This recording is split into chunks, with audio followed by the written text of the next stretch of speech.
আজকের দিনটি জুমার দিন। আজকের দিনটি কিসের দিন? জুমার দিন। ইয়াউমুল জুমআতি ইয়াউমুল উতলাতি। জুমার দিন মানে ছুটির দিন। সুবহানাল্লাহ। জুমার দিন কত আনন্দের দিন শোনেন।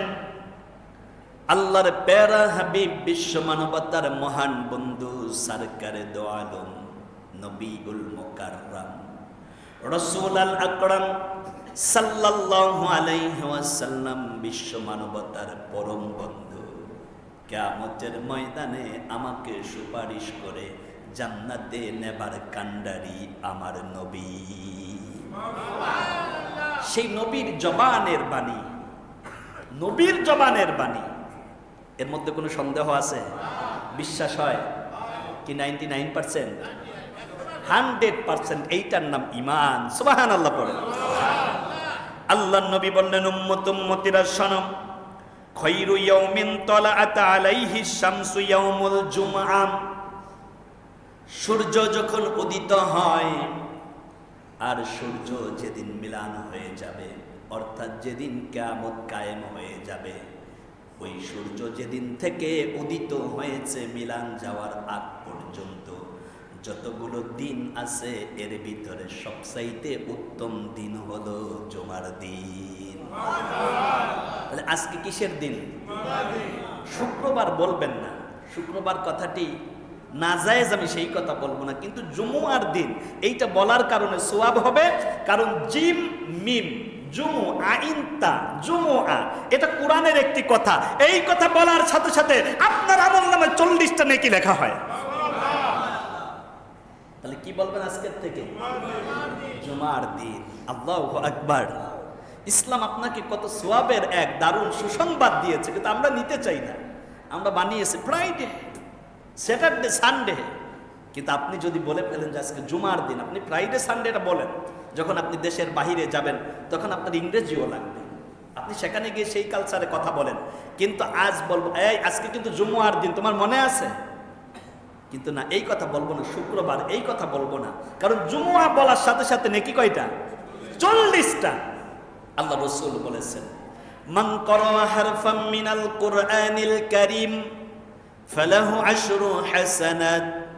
যে ব্যক্তি কোরআনের একটা হরফ তিলাওয়াত করে, আল্লাহ রব্বুল আলামিন তার আমল নামায় 10টা নেক দিয়ে দেয়। তাহলে কোরআনে আল্লাহ একটা সূরা দিলেন, সূরার নাম জুমুআ। সূরার নাম কি? আবার ওই সূরার ভিতর আল্লাহ দিয়েছেন ইযা নুদিয়া লিস-সালাতি মিন ইয়াউমিল জুমুআ। তার মানে এই জুমুআ শব্দটি আল্লাহর কোরআনের শব্দ, আয়াতের অংশ। এইটা বলার সাথে সাথে আপনার আমার আমলনামায় যিনি 40টা নেক লিখে দেবেন, আওয়াজ দিয়ে একবার বলা যাবে তিনি কে? তাহলে আজকে কিসের দিন? আর একটু আসতে বলেন না। সে আল্লাহ রাব্বুল আলামিনের হাবিব বলেছেন, সূর্য যেদিন উদিত হয়েছে আর সূর্য যেদিন মিলান হয়ে যাবে, সূর্য উদিত হওয়া থেকে মিলান হওয়ার আগ পর্যন্ত যত দিন হবে, এর ভিতরে সবচাইতে দামি দিন হলো জুমার দিন। এইবার আল্লাহর নবী সাল্লাল্লাহু আলাইহি ওয়াসাল্লাম আবার বলেন, ইন্না ইয়াউমাল জুমআতি সাইয়্যিদুল আইয়াম। জুমার দিন হলো সব দিনের নেতা। সুবহানাল্লাহ। জুমার দিন সব দিনের। এক এলাকায় কর্মী থাকে অনেক, কিন্তু নেতা থাকে মনে করেন একজন। তার মানে হাজার হাজার কর্মীর চাইতে ওই নেতার দাম যেমন বেশি, সব দিনের চাইতে জুমার দিনের দাম আল্লাহ অনেক গুণ বাড়িয়ে এই জুমার দিনকে আল্লাহ রব্বুল আলামিন নেতা বানিয়ে দিয়েছেন। এইবার বলেন, নেতার দাম কম না বেশি? সমর্থকের দাম বেশি নাকি নেতার দাম বেশি? কর্মীর দাম বেশি নাকি নেতার দাম বেশি? তার মানে আপনার শনি, রবি, সোম, মঙ্গল, বুধ, বৃহস্পতি এইগুলো হলো কর্মী, আর জুমার দিন হলো নেতা। একবার বলা যাবে কি মারহাবা? এইবার দারুণ করে আবার কথাগুলো নেন। আল্লাহর হাবিব বললেন, আযমুহা ইনদাল্লাহ। আল্লাহ রাব্বুল আলামিনের কাছে সবচাইতে সম্মানিত দিন হলো জুমার দিন। সুবহানাল্লাহ। আল্লাহর কাছে সবচাইতে সম্মানিত দিন কি? জুমার দিন। আমরা সেই জুমার দিনের মেহমান হয়ে কার ঘরে এসেছি? আল্লাহর রাসূল বললেন, আহাদুল কুরআনি হুম আহাদুল্লাহ, যারা আমি আল্লাহর ঘরে চলে আসে তারা আমি আল্লাহর বাড়ির মেহমান হয়ে যায়। এই মুহূর্তে আমরা মেহমান কার?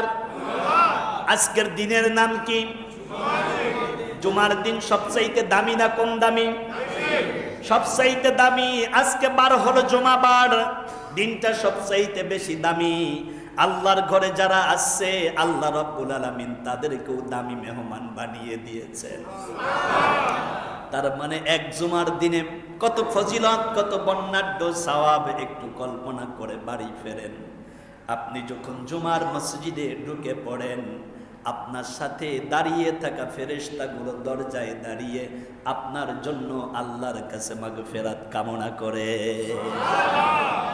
এই যে আপনারা আমাদেরকে 200, 500, 1000 টাকা দিয়ে দোয়া করান, হুজুর এইটা আপনারা হাদিয়া দিলাম, আপনি একটু দোয়া করবেন। এই দোয়া কবুল হবে কি হবে না এটা আমি জানি না, কিন্তু আল্লাহর ফেরেশতারা যদি আমাদের জন্য দোয়া করে এই দোয়া কি মিস হয়? বিশ্বাস করেন বাইতুল আমানবাসী, আমিও দেখি না, আপনিও দেখেন না, রাসূলুল্লাহর হাদিস বলে ওই আমাদের বাইতুল আমান মসজিদের দরজায় দাঁড়িয়ে রয়েছে এখন আল্লাহর কোটি কোটি ফেরেশতারা। আপনি যখনই মসজিদের মধ্যে ঢুকে পড়েছেন আল্লাহর কাছে ডেকে ডেকে বলে, আল্লাহ ওই যে সলিম ব্যাপারীর নাতিরা, আব্দুল জলিল সাহেবের ছেলেরা ইমাম সাহেবের বক্তব্য শুনে শুনে চোখের পানি ফেলে ফেলে কান্দে। আল্লাহ রব্বুল আলামিন ডেকে বলে, আমার ফেরেশতারা, আমার এই বান্দারা কি চায়?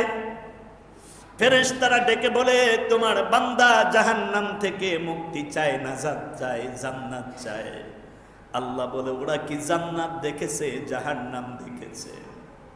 ফেরেশতারা বলে, না না না আল্লাহ, তোমার বান্দা জান্নাত দেখে নাই, জাহান্নাম দেখে নাই, তোমার উপর ঈমান এনেছে, তোমার হাবিবের কথা শুনে শুনে বিশ্বাস করেছে।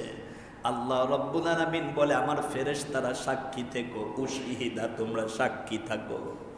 ফায়াগফির লিজামিল হাযিরুনাল মুসাল্লুনাল বাইতিল আমানাল সালাতিল জুমআ, আমার বাইতুল আমান মসজিদে সালাতুল জুমায় যে মুসল্লিরা সমবেত হয়েছে, আমি আল্লাহ ওয়াদা দিয়ে দিলাম প্রত্যেক মুসল্লির জিন্দেগীর গুনাহগুলো আমি আল্লাহ মাফ করে দিলাম। আল্লাহ মাফ করলেই তো পারতেন, কিন্তু ফেরেশতাদেরকে আবার সাক্ষী রাখলেন কেন? কারণ আল্লাহ রাব্বুল আলামিন এই জন্য সাক্ষী রেখেছেন, কারণ আমাদের মাগফিরাত কামনা করেছে ওই ফেরেশতারা। আল্লাহর রাসূল বললেন, আযমুহা ইনদাল্লাহ, আল্লাহর কাছে জুমার দিন সবচাইতে সম্মানের দিন। কারণ হলো ওহুয়া আ'যামু ইনদাল্লাহি মি ইয়াউমিল জুমআ, কারণ জুমার দিন অন্যান্য দিনের চাইতে বেশি দামি। আর এই দামি আল্লাহ রাব্বুল আলামিন করেছেন তার বান্দা বান্দির জিন্দেগি গুনাহ মাফের জন্য। তাহলে জুমার দিন এত বরকতপূর্ণ একটি দিন, আপনি এর পরেও খুতবার আগ মুহূর্তে জুমায় আসেন। আমি আপনাদেরকে একটি কথা বলে যাই, বুখারী শরীফ 929 নম্বর হাদিস। কোন কিতাব? বুখারী শরীফ 929 নম্বর হাদিস। আল্লাহর রাসূল বলল, বান্দা যখন জুমার দিনে সর্বপ্রথম আল্লাহর ঘর মসজিদে আসে, আল্লাহ রাব্বুল আলামিন তার আমলনামায় একটা উট কুরবানি করার সওয়াব দিয়ে দেয়। এই যে আমরা প্রত্যেক বছর কেউ 3টা, কেউ 4টা, কেউ 2টা, কেউ 1টা করে পশু আল্লাহর রাস্তায় জবা দেই, ওই কুরবানি কবুল হয় কি হয় না এইটা কি আমরা বলতে পারি? কিন্তু আপনি জুমায় আগে আসার সাথে সাথে একটা উট কুরবানি করার সওয়াব কে দেন? আল্লাহর নবী বললেন, এরপরে যে আসবে তার আমলনামায় একটা গরু কুরবানি করার সওয়াব। সুবহানাল্লাহ। এরপরে যে ব্যক্তি আসবে আল্লাহ রাব্বুল আলামিন একটা দুম্বা কুরবানি করার সওয়াব দিয়ে দেয়। এরপরে যে আসবে একটা মুরগি সদকা করার সওয়াব আল্লাহ দিয়ে দেয়। বলবেন, হুজুর আগের 3টা কুরবানি বললেন, পরেরটা সদকা বললেন কেন? কারণ 4 পাওয়ালা জন্তু ছাড়া আল্লাহর রাস্তায় কুরবানি হয় না। সুবহানাল্লাহ।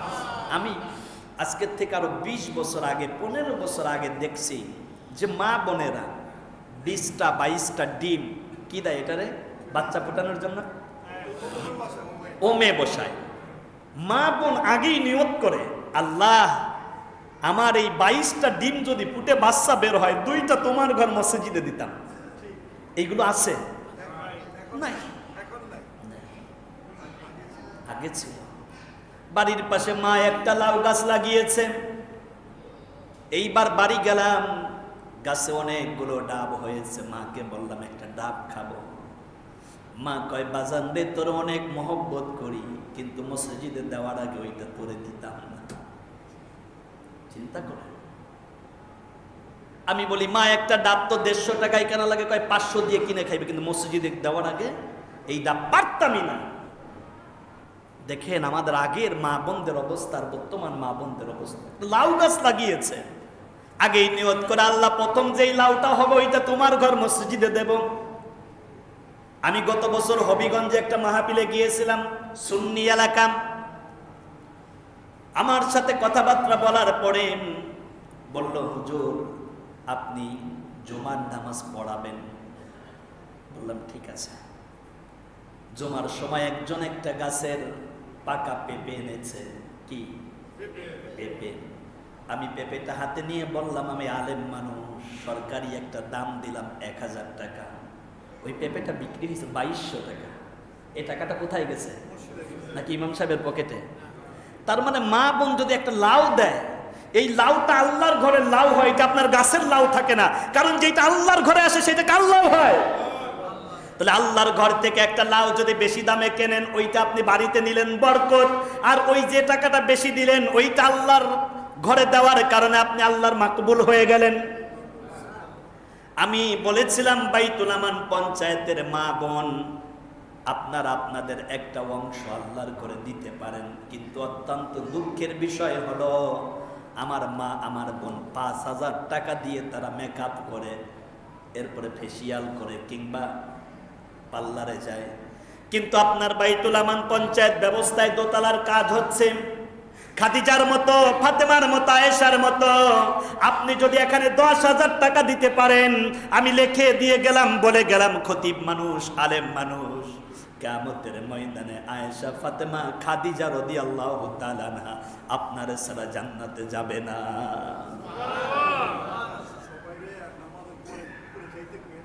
আচ্ছা আচ্ছা, আমাদের মুতাওয়াল্লি মহোদয় আপনাদেরকে দাওয়াত দিয়েছেন, আমাদের উপরে কাজ চলমান। আপনারা কে কে গেছেন একটু হাত তোলেন তো, যে আমরা দেখার জন্য গেছি। এই তো আলহামদুলিল্লাহ, হাত নামান। আমি মনে করি যে সব মুসল্লি যাওয়া দরকার ছিল।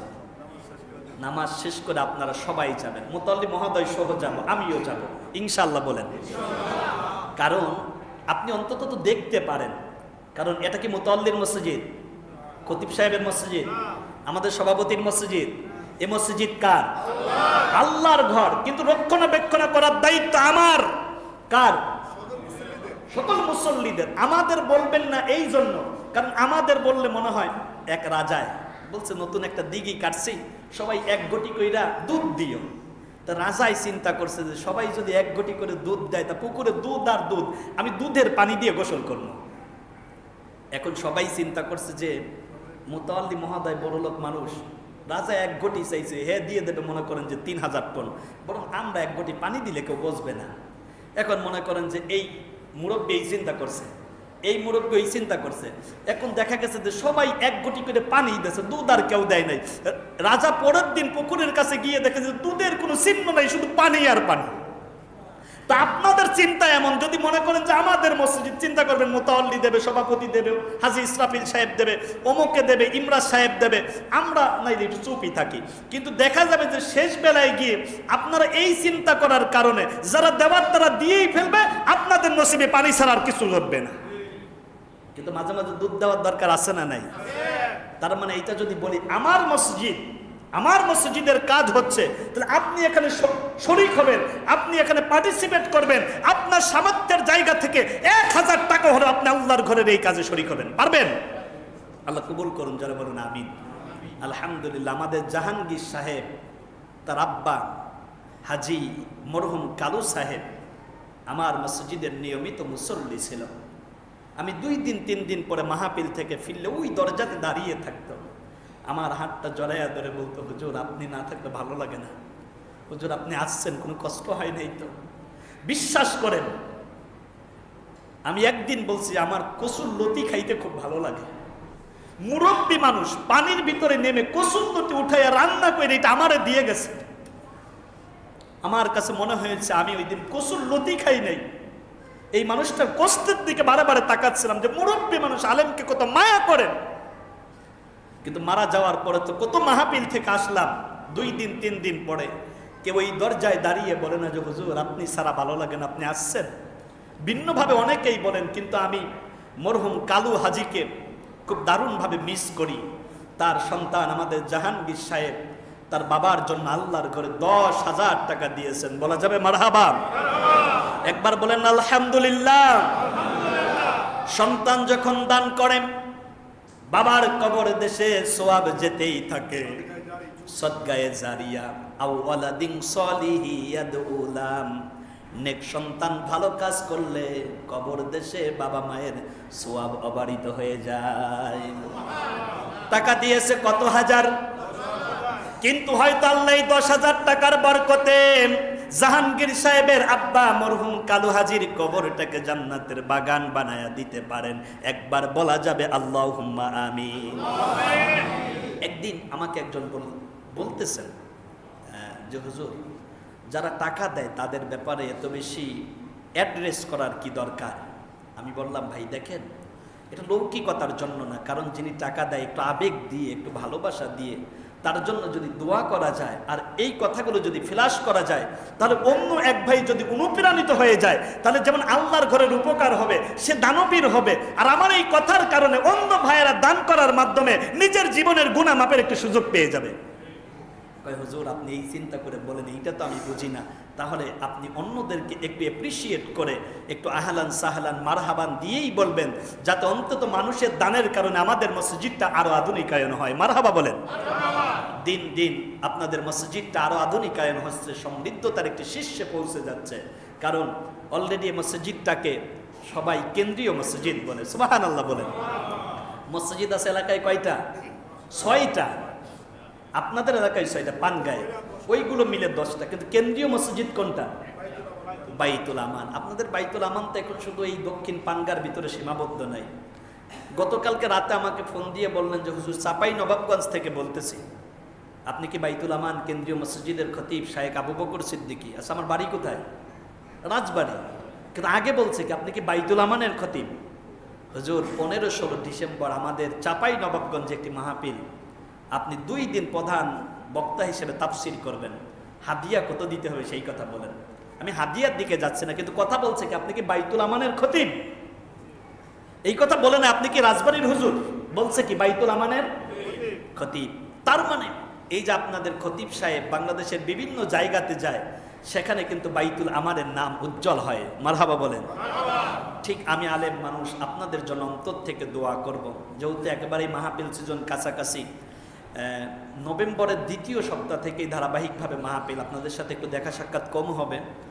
বাকি মুসাফির হালতে দোয়া তো থাকবে, কারণ মুসাফিরের দোয়া কবুল করেন কে? আল্লাহ। 7 তারিখে তো অবশ্যই থাকবে। 7 তারিখে কোনো মাহফিলই রাখি নাই, কারণ মুতাল্লি মহোদয় আমাকে দাওয়াত দেবে, এরপর আমি সেখানে যাবো, এটা ভুল চিন্তা। উনি আমাকে দাওয়াত দেওয়া লাগবে কেন? 7 তারিখে তো আমি আগে অ্যাটেন্ড করব। কারণ ইমাম সাহেব থাকা মানে সব মুসল্লি থাকা, ঠিক কিনা কন?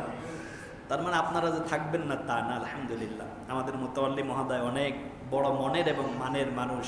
এই মসজিদকে নিয়ে উনি স্বপ্ন দেখেন। আমাকে একদিন বললেন যে হুজুর আমাদের এই পাশে মহিলাদের নামাজের একটি ব্যবস্থা থাকবে। আমি এই 3 বছরে উনার সব কথায় মুগ্ধ হয়েছি, কিন্তু ওনার এই কথায় আমি আর সবচাইতে বেশি মুগ্ধ হয়েছি। কারণ আমার দেশের মসজিদগুলো মা বোনদের জন্য উন্মুক্ত নাই, কিন্তু বাংলাদেশের প্রত্যেকটি মসজিদে মা বোনদের ভিন্ন নামাজের জায়গা দরকার ছিল। মক্কায় যান, মদিনায় যান, ওই জায়গার হুজুরেরা ইসলাম বোঝে না নাকি? আমরা বুঝি শুধু। মানে যত ফতুয়াবাজি মসজিদের মধ্যে, মা বোন আসবে কেন? মার্কেটে মা, বাজারে মা, বিয়ের অনুষ্ঠানে বউ, মহিলার অভাব নাই, কিন্তু মসজিদে মা বোন আসতে চাইলে বাধা। এক শ্রেণীর হুজুর আছে না নাই? মসজিদ উন্মুক্ত করবেন। মুতাওয়াল্লি মহোদয়, আমি আপনাকে বিনয়ের সাথে হাত ধরে বলে যাচ্ছি, এই জায়গাটাতে আপনি মা বোনদের জন্য উন্মুক্ত করবেন। হাজার হাজার মা বোন উপরে নামাজ পড়বে, ঈদের সালাত পড়বে, আপনার জন্য দোয়া করবে। আমি বিশ্বাস করি আপনার মা বাবার কবরে সদকা জারিয়ার সওয়াব যাবে। আপনারা আমার কথার সাথে একমত আছেন? বাইতুল আমান ব্যবস্থা এটা হবে ইনশাআল্লাহ, বলেন এই স্বপ্নদ্রষ্টা আমাদের মুতাওয়াল্লি মহোদয়, আল্লাহ যেন তার হায়াত দারাজ করেন, পূর্ণ আমিন। এবং মসজিদের সভাপতি মহোদয় কিন্তু নির্মোহ কাজ করে যায় মসজিদে, 5 ওয়াক্ত মুসল্লি। মসজিদের সভাপতি কমিটিরা যে 5 ওয়াক্ত নামাজি হয়, এইটা আমাদের সভাপতি মহোদয়রা দেখলে বোঝা যায়। কারণ নামাজ মিস নাই। একদিন আমি নাই, মুয়াজ্জিন সাহেব নাই, আমি বাসা থেকে ফিরতে একটু দেরি হয়েছে, মুতাওয়াল্লি সভাপতি মহোদয় নামাজে দাঁড়িয়ে গেছে। আবার একদিন তাকিয়ে দেখলাম আমাদের মুতাওয়াল্লি মহোদয় জামাত পায় নাই, তার কর্মীদেরকে নিয়ে এই পাশে নামাজে দাঁড়িয়ে গেছে। ইয়াউমা নাদউ কুল্লা উনাসিম বিইমামিহিম, নেতার সাথে আপনাকে কিয়ামতে উঠতে হবে। এই নেতার পিছনে দাঁড়ান যেই নেতা হবে নামাজি, ঠিক কি না কোন? এই যে নেতা তার সমর্থক কর্মীদেরকে নিয়ে নামাজের ইমামতি করে। আল্লাহু আকবার। আমি ছেড়ে দিচ্ছি, আমাদের মুতাওয়াল্লি মহোদয় একটু কথা বলবেন, এজন্য কথা আমি সামনের দিকে নিচ্ছি না। সর্বোচ্চ 2 মিনিটের ভিতরে আমি আমার কথা শেষ করতেছি ইনশাআল্লাহ।